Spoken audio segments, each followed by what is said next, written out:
Assalamualaikum warahmatullahi wabarakatuh. Saya dan kelompok saya akan menjelaskan hasil tugas ETS yang diberikan oleh Bapak Denny Jatmiko selaku dosen pengampu Bahasa Indonesia kelas D. Sebelumnya saya akan menjelaskan nama kelompok saya, Muhammad Adam Hamdani, Fauzi Arif Kuswara, dan Mas Danurdin. Kelompok kami membahas tentang rusaknya perairan Nusantara. Mengapa kami membahas rusaknya perairan Nusantara? Karena kami sangat prihatin dengan kondisi perairan Nusantara.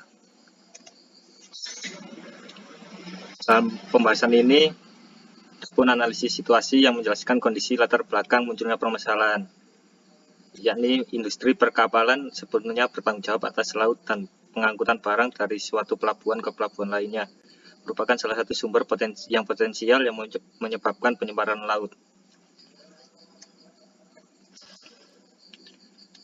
Masalah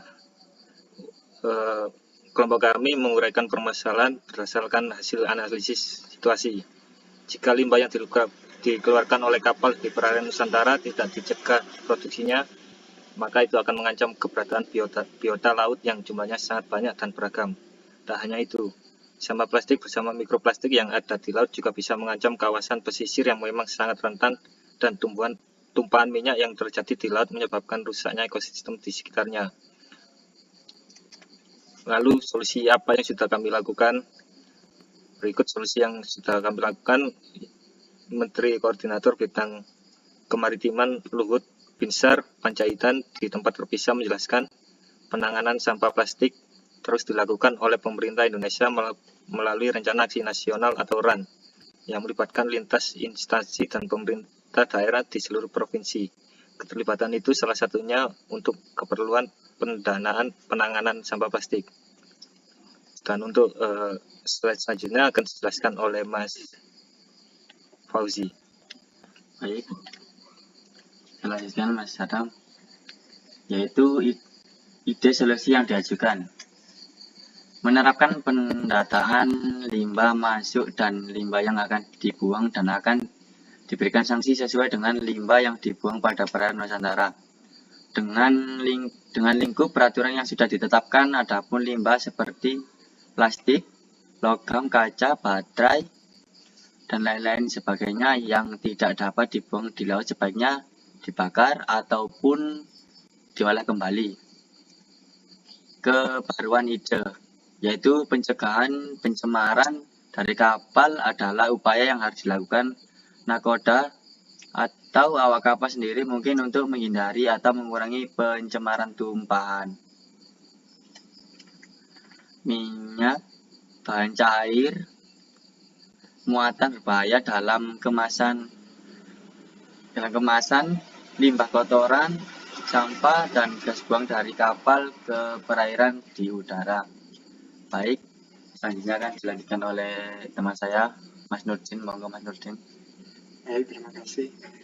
Prediksi keberhasilan. Menteri Kelautan dan Menteri Luar Negeri harus ikut serta dalam program ini karena akan berdampak baik di perairan Nusantara. Apabila dibiarkan begitu saja, maka ekosistem kelautan kita akan rusak. Oleh sebab itu, pemerintah harus ikut serta agar proyek ini berhasil.